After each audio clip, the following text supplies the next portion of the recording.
ওরে আল্লাহর বান্দারা, মানুষ তো হইলাম, তবে আমি যদি জাহান্নামের লাকড়ি হইয়াই যাই, ওরে আল্লাহর বান্দারা, জাহান্নামের গরম কেমন করে সহ্য করবা?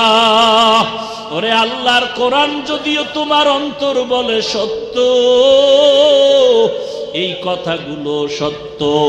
আল কারিআতু মাল কারিআ ওয়া মা আদরাকা মাল কারিআ ইয়াউমা ইয়াকুনুন নাসু কাল ফারাশিল মাবসুস ওয়া তাকুনুল জিবালু কাল ইহনিল মানফুস।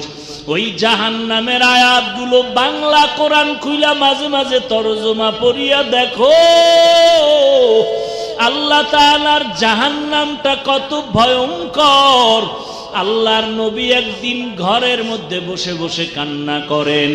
আম্মা জান নবীর স্ত্রী আয়েশা রাদিয়াল্লাহু আনহা নবীকে বললেন, ও নবী, আমার কোনো বেয়াদবি হইল নাকি, আপনি কাঁদেন কেন?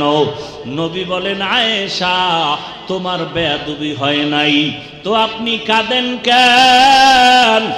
মায়ার নবী, রহমতের নবী, আবার যেই নবীর চেহারা মুবারকের দিকে একবার নজর দিলে পেটের ক্ষুধা নিবারণ হয়ে যায়। কেমন মায়ার নবী আমার, যেই নবী রাস্তা দিয়ে হাঁটলে মেঘের খণ্ড ছায়া দেয়, সূর্যের গরম যেন নবীরে কষ্ট দিতে না পারে। আমার নবী রাস্তা দিয়া হাঁটেন, দুপার্শ্বের গাছ নত হইয়া নবীরে সালাম জানায়। আমার নবী যেখানে কদম দেয় ওই জায়গা থেকে দীর্ঘদিন মিশকের ঘেরান আসতে থাকে। কেমন নবীর উম্মত হইলি রে মুমিন, ওই নবীকে চিনতে পারলা না রে বাবা। কেমন মায়ার নবী আমার।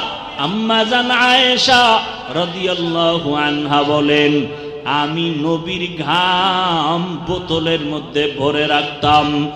বড় বড় অনুষ্ঠানের ভেতরে নবীজির ঘাম মোবারক মেশক আর আতর হিসাবে আমরা ব্যবহার করতাম।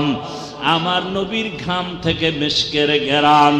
এরে নবীরা আসে, আল্লাহর নবী বলেন, আয়েশা, আমি কান্না করি একমাত্র কারণ হলো হাসরের ময়দানে ভয়ঙ্কর অবস্থার কথা আমার মনে পড়িয়া গেছে।